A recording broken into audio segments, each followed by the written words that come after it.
Okay, so you know how you sent in that research on perfectionism and test anxiety in students? Yeah. Well, we're gonna like go into that today. Oh, cool. Yeah, it was really interesting research. Hmm. Especially for anyone who's ever like, had to take a big test or give a presentation Right. Wait. and felt that pressure. Right. Yeah. Like, you have to do perfectly. No, totally. And so the research that we're going to be like looking at today is this meta-analysis by Burkish and Creo from 2021. Okay. Yeah. And it really pulls together like tons of research from the past, couple decades Right. to try to get a clearer picture of how perfectionism and test anxiety actually, relate to each other. That's a good idea. 'Cause, like, there's so much research out there. Right. Sometimes it's hard to see like the big picture. Yeah, Yeah. totally. And that's what we're going to try to do today. So before we dive into, like all the nitty gritty findings, let's just like make sure that we're all on the same page about what we're actually talking about here. Right. So when we say test anxiety, we're not just talking about like, having a few butterflies in your stomach before an No. exam. Yeah. No, not just like normal nerves. Right. Exactly. It's like more intense than that.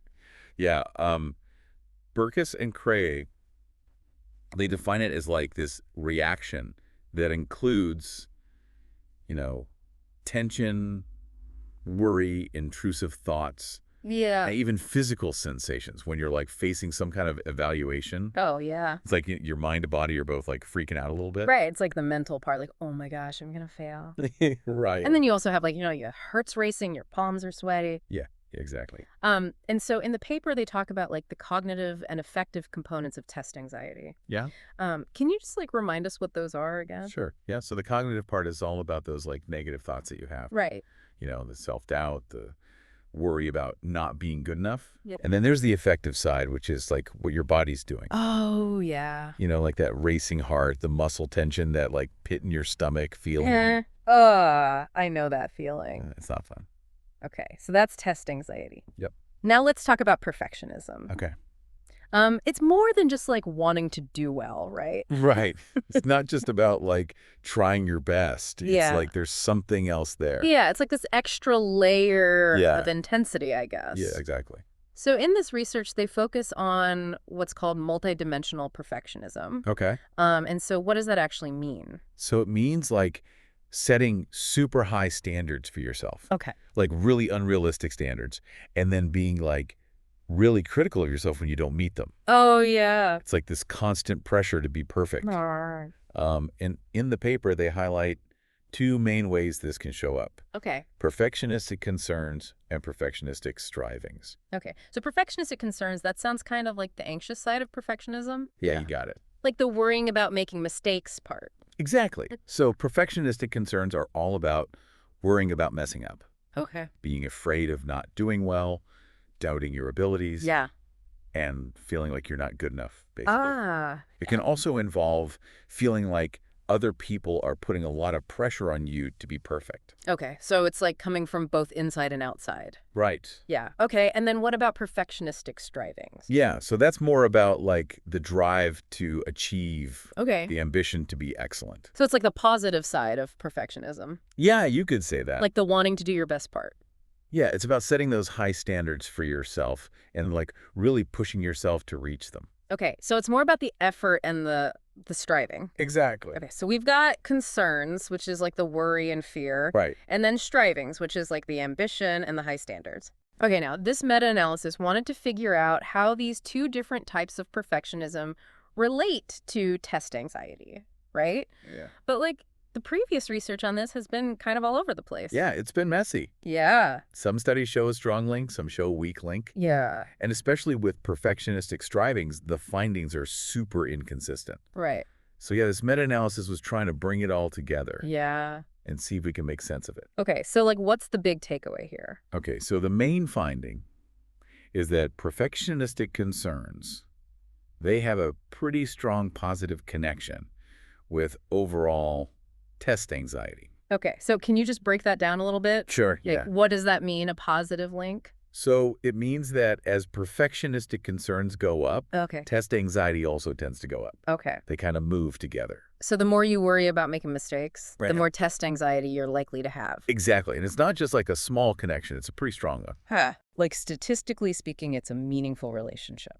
Gotcha. So like It's not the only thing that causes test anxiety, Right. but it's a pretty big factor. Yeah, if you have a lot of those perfectionistic concerns, All right. you're more likely to experience test anxiety. Yeah, that makes sense. If you're like constantly thinking about what could go wrong, Right. of course you're going to be more anxious during a test. Totally. Okay, so what about perfectionistic strivings then? Yeah, so that's where it gets interesting. Okay. The meta-analysis actually found a really small and non-significant relationship between perfectionistic strivings and overall test anxiety. So like striving to do well Yeah. doesn't necessarily mean you're going to have more test anxiety. Yeah, and that was kind of surprising. Yeah, I would have thought like the more you push yourself, Right. the more pressure you'd feel. Exactly. But the data doesn't really support that. Okay. It seems like just setting high standards Yeah. doesn't automatically equal high test anxiety. Okay, that's interesting. It really shows the difference between like the worry about failing Right. and the desire to succeed. Okay. One seems to be really tied to anxiety and the other one not so much. Okay, now I know we talked about the different ways that test anxiety can show up. Right, like the cognitive and affective stuff. Right. So did they find any differences when they looked at those specific components? Yeah, actually they did. Okay. So when they broke it down, they found that both perfectionistic concerns and perfectionistic strivings Okay. actually showed positive links with both cognitive and affective test anxiety.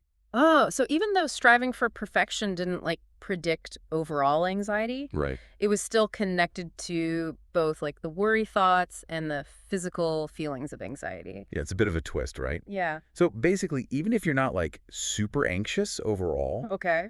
that drive to be perfect might still lead to some worry and tension. Okay, so let's get specific. What were the actual numbers? Okay, so for perfectionistic concerns, the correlation with cognitive test anxiety was 0.37. Right.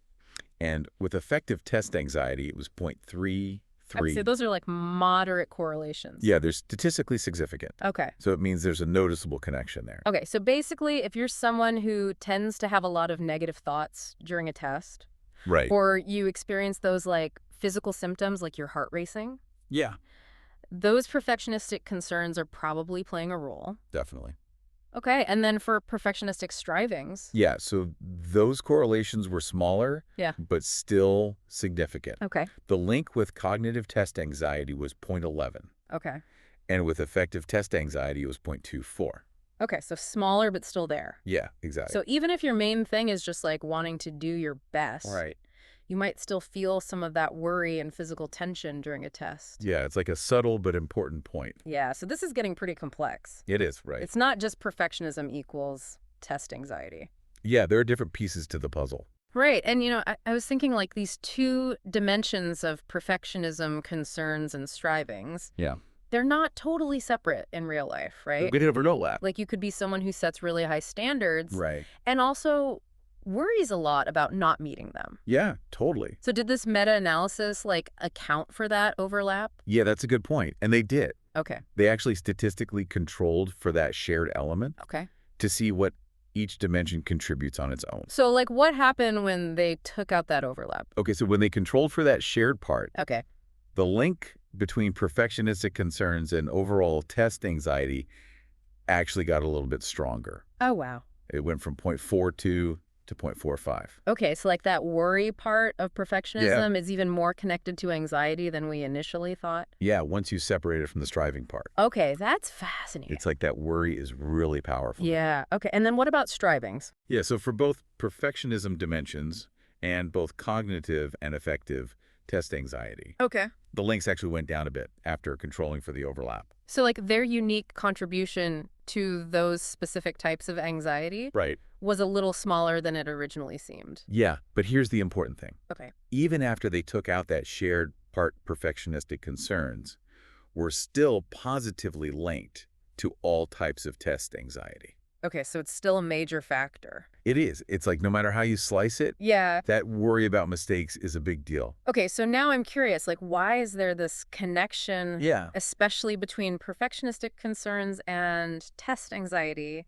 Well, they talk about a few different theories in the paper. Okay. One idea is that there are some shared mental characteristics Okay. between high test anxiety and high perfectionistic concerns. Okay, so how, So both of them involve a lot of focus on failure okay. and a lack of confidence in your ability to reach your goals. Right. So it's like you're already kind of primed for negativity. Yeah, exactly. And then when you're in a test situation, Right. all those thoughts just get amplified. Right. It's like a vicious cycle. Totally. Okay. And then what are some of the other theories? Okay, so another one they talk about is the self-regulation model of test anxiety. Okay. And this idea is that anxiety comes up when students see a gap between where they are Okay. and the standards they want to meet. Okay. And when they don't believe they can close that gap.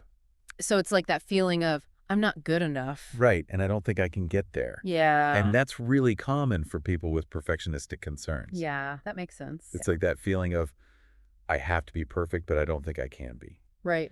That's what really fuels the anxiety. Okay. And then what was that last one? Okay, the last one they mention is the biopsychosocial model. Okay. And this one looks at like a whole bunch of different factors. Okay. But in this case, the idea is that perfectionistic concerns Okay. can make evaluative situations feel way more threatening. So it's like your personality makes tests scarier.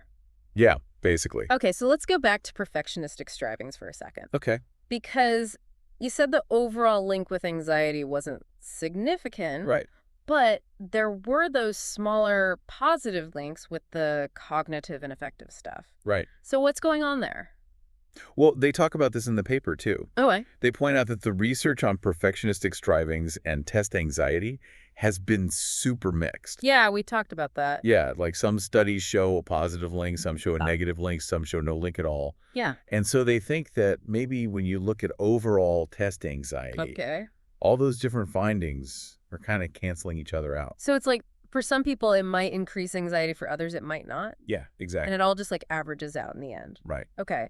But then why did they find those positive links with the cognitive and affective stuff? Well, that's a good question, and they don't have a definitive answer. Okay. But they do point out that after they controlled for the overlap with perfectionistic concerns, Right. the link between perfectionistic strivings and cognitive test anxiety disappeared. Oh, wow. So Yeah. basically, that connection between striving and worry Yeah. might actually be because of the tendency to also worry about making mistakes. Right. So it's not the striving itself. Yep. It's the fear of not reaching those high standards. Exactly. Okay. And then what about the link with affective test anxiety? Yeah, so that one actually stayed significant even after controlling for the overlap. So even if you're not super worried about messing up, Yeah. you might still feel some physical tension because of that drive to do well. Yeah, it's like your body's still reacting to that pressure, Right. even if your mind isn't as focused on the negative stuff. Okay, so now I'm thinking about all the different ways to measure perfectionism. Right. Because, like, there are all these different questionnaires and scales out there. Yeah, totally. So did they find that the specific measure used in a study made a difference?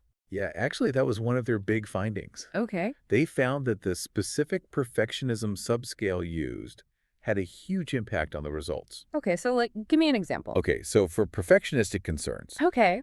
when they measured it using what's called the discrepancy subscale, Okay. which is all about feeling like you're not meeting your own standards, Right. that link with test anxiety was way stronger. Okay. But when they measured it using socially prescribed perfectionism, Okay. which is about feeling pressure from others to be perfect, Right. that link was weaker. Oh, that's interesting. Yeah. So it seems like it's more about the internal pressure Okay. than the external pressure. Yeah, like the feeling that you're not good enough for yourself. Exactly. Okay, so that's for concerns. What about for strivings? Yeah. So for strivings, they found that self-oriented perfectionism, Okay. which is about setting high personal standards, Right. that was positively linked to test anxiety. Okay. But another measure that just looked at having personal standards in general, that wasn't linked to test anxiety. Oh, so it's like this specific way that you frame those standards. Yeah, it seems to make a difference. Right. Maybe self-oriented perfectionism is more about self-criticism Yeah. if you don't meet those standards. Okay, so besides how perfectionism was measured, Mm-hmm. did they find any other factors that influenced the relationship with test anxiety? Yeah, actually, they looked at a bunch of different things, Oh, yeah. and they found that the year of publication actually mattered. Oh, really? Yeah, some more recent studies Okay. showed a stronger positive link between perfectionistic concerns and overall test anxiety. So, like, are students getting more anxious over time That's a good question. or more perfectionistic? Yeah, it's hard to say for sure, Okay. but they think it might actually be because of the way perfectionism is being measured. Okay. So they noticed that more recent studies are more likely to use that discrepancy subscale. Right. The one about not meeting your own standards. Exactly. And that subscale seems to be more sensitive to the anxiety-provoking parts of perfectionism. Okay, so it might not be that the relationship itself is changing, it's Ah. just that we're measuring it differently now. Yeah, that's a possibility. Okay, and then did they look at anything else? Yeah, they also looked at the educational level of the students. Okay. So like from elementary school all the way up to university. Right. And they found that that didn't really make a difference. Okay. So the link between perfectionism and test anxiety seems to be pretty consistent across different age groups. Okay, that's interesting. Now, like with any research, Mm-hmm. there are always some limitations, right? Oh, yeah, for sure. Especially with a meta-analysis like this that's Mhm. combining so many different studies. Exactly. So what were some of the limitations that they talked about? Okay, so one thing they mentioned is that they couldn't include every single relevant study Okay. because some research is unpublished Right. or the full text isn't available. Yeah. So they had to leave some stuff out. Okay, and then what else? Another thing is that most of the studies were cross-sectional, Okay. which means they only looked at one point in time. Right. So they can't really prove cause and effect. So we can see a connection, Right. but we don't know for sure which one comes first. Exactly. Yeah. Okay, and then was there anything else?